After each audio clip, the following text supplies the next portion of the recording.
नमस्कार बच्चों, आज हम पढ़ेंगे हिंदी वाटिका का पाठ 3 सयानी बुआ। चलिए पाठ पढ़ने से पहले एक बार पाठ परिचय जान लेते हैं। सयानी बुआ यह पाठ मनु भंडारी द्वारा लिखा गया है, जिसमें मनु भंडारी अपनी बुआ के व्यक्तित्व के बारे में बताती है। बुआ जी का व्यक्तित्व सब पर हावी था। वे अनुशासन प्रिय तथा कठोर समझी जाती थी, परंतु फिर भी उनके अंदर मानवीय भावनाएं तथा नारी सुलभ कोमलता विद्यमान थी। यह है पाठ का परिचय और अब बढ़ते हैं पाठ की ओर। सब पर मानो बुआ जी का व्यक्तित्व हावी है। इसका मतलब कि बुआ जी का जो व्यवहार है वो सब पर हावी है, यानी कि बुआ जी के कहने के अनुसार ही घर के सभी सदस्य कार्य करते हैं। सारा काम वहाँ इतनी व्यवस्था से होता जैसे सब मशीनें हों, जो कायदे में बंधी बिना रुकावट अपना काम किए चली जा रही हैं। ठीक 5 बजे जब लोग उठ जाते, फिर 1 घंटा बाहर मैदान में टहलना होता। उसके बाद चाय दूध होता और उसके बाद अन्नों को पढ़ने के लिए बैठना होता। भाई साहब भी तब अखबार और ऑफिस की फाइलें आदि देखा करते थे। यानी बुआ जी की एक बेटी थी और उनके हस्बैंड के साथ में थे, तो उनका जो दिन भर की जो दिनचर्या थी वो बिल्कुल टाइम के अकॉर्डिंग थी और बिल्कुल टाइम पे ही हर कार्य होता था। 9 बजते ही नहाना शुरू होता। जो कपड़े बुआ जी निकाल दे वही पहनने होते। फिर कायदे से आकर मेज पर बैठ जाओ और खाकर काम पर जाओ। यानी अपनी मर्जी से आप उठ नहीं सकते, सो नहीं सकते, अपनी मर्जी से कुछ खा नहीं सकते और अपनी मर्जी से कुछ पहन नहीं सकते थे। इतना सख्त व्यक्तित्व था बुआ जी का। तो सयानी बुआ का नाम वास्तव में ही सयानी था, या उनके सयानेपन को देखकर लोग उन्हें सयानी कहने लगी थी। सो तो मैं आज भी नहीं जानती। तो मनु भंडारी कहती है कि मुझे नहीं पता बुआ जी का नाम सयानी क्यों पड़ा। इतना अवश्य कहूंगी कि जिसने भी उनका यह नाम रखा वह नामकरण विद्या का अवश्य पारखी रहा होगा। यानी कि जो सयानी बुआ जो नाम है वो बुआ जी के व्यक्तित्व के अनुसार बुआ जी पर बिल्कुल फिट बैठता है। इसलिए मनु भंडारी कहती हैं कि नामकरण करने वाला अवश्य विद्या का अवश्य पारखी रहा होगा, नामकरण विद्या का पारखी रहा होगा।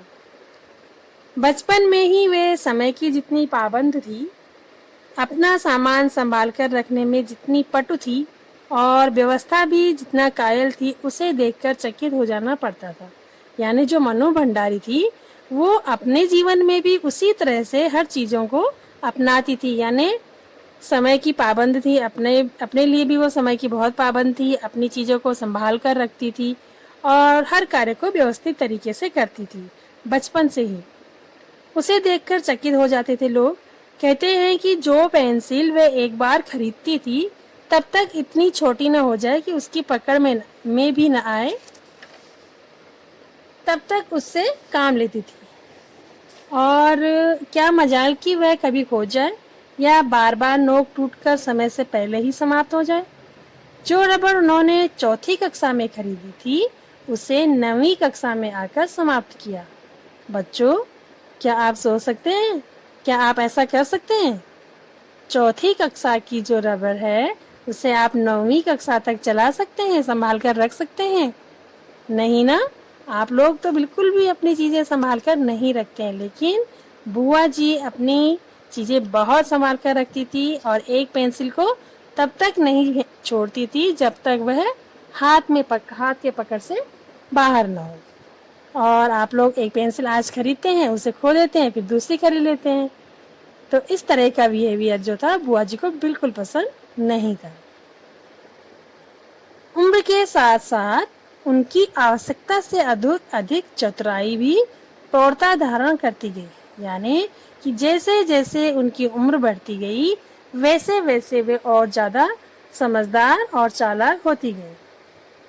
और फिर बुआ जी के जीवन में इतनी अधिक घुल मिल गई कि उसे अलग करके बुआ जी की कल्पना ही नहीं की जा सकती थी। यानी वो जो उनकी आदतें थी और जो चतुराइयाँ थी, वो बुआ जी के जीवन के साथ इतनी घुल मिल गई कि फिर उनके वो रोज़मर्रा का व्यवहार ही उनका हो गया था।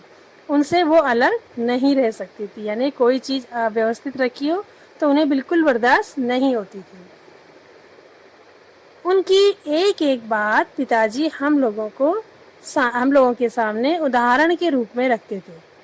यानी मेरे पिताजी बुआ जी की बातों का उदाहरण देते थे।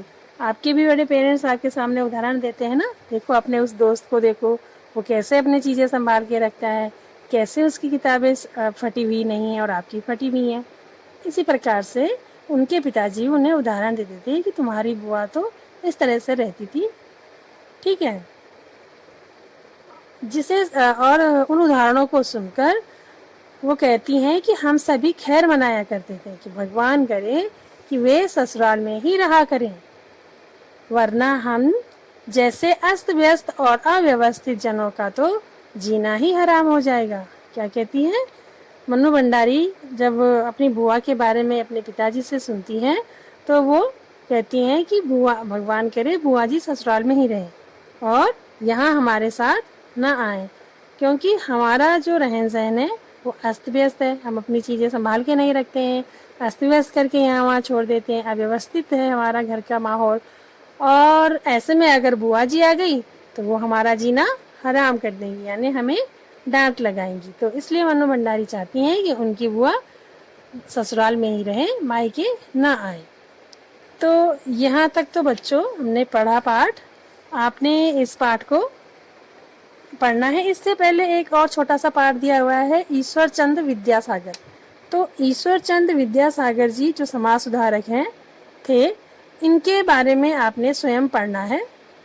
इसको ही सिर्फ पढ़ने के लिए दिया हुआ है, तो इसको आप घर पर स्वयं पढ़ेंगे। और इस पाठ में मैं आगे की कहानी सुनाऊंगी दूसरी वीडियो में। तो तब तक के लिए धन्यवाद।